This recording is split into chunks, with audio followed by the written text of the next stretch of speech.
போண்டாக்கு சத்து மாவு தீர்ந்துருச்சுன்னு அம்மா கிட்ட சொல்லியிருந்தேன். அவங்க இல்லைன்னு சொல்கிற வரைக்கும் தான், அதுக்கப்புறம் உடனே ரெடி பண்ணி கொடுத்துருவாங்க. ஆனால் அதை எடுத்து வைக்கிறதுக்கு கூட நமக்கு தான் டைம் இருக்காது. அதோ பண்ணுறேன்னு 20 டேஸாக அப்படியே தான் இருக்குது. அவளுக்குமே வந்து கொடுக்கறதில்ல. இதுக்கப்புறம் ஸ்கூல் வேறு ஸ்டார்ட் ஆகும். ஸோ கண்டிப்பாக வந்து காலையில் இதுலலாம் சரி வராதுன்னு அதான் வந்து எடுத்து வச்சிட்ருக்கேன். பாப்பா வந்து ஹெல்த் ட்ரிங்க்ஸில் பூஸ்ட்டு, போன்விட்டா அந்த மாதிரி எது கொடுத்தாலும் அவ்வளோ விரும்ப மாட்டா. சத்து மாவு தான் வந்து அவளுக்கு ரொம்ப பிடிக்கும். அந்த விஷயத்தில் வந்து பிரச்சனை இல்லை. காலையில் மார்னிங் ஸ்கூலுக்கு வந்து பிரேக்ஃபாஸ்ட்டே சில டைம் ஒழுங்காக சாப்பிட மாட்டாங்க இல்லையா காலையில். அப்போது இது மட்டும் குடிச்சிட்டா கூட நமக்கு வந்து பெட்டராக இருக்கும்.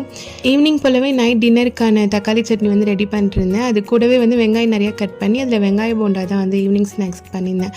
இதுக்கு வந்து வெங்காயம் கூட சில்லி பவுடர், உப்பு, சோம்பு சேர்த்து நல்லா மிக்ஸ் பண்ணிவிட்டு பச்சை மிளகாய், கருவேப்பிலை, மல்லி, 1/4 கப் போல் கடலை மாவு, ஒரு டேபிள் ஸ்பூன் அளவுக்கு அரிசி மாவு போட்டு நல்லா மிக்ஸ் பண்ணி எண்ணெயில் போட்டு பொரிச்சு எடுத்தோன்னா சூப்பரான போண்டா வந்து ரெடி ஆகிடும்.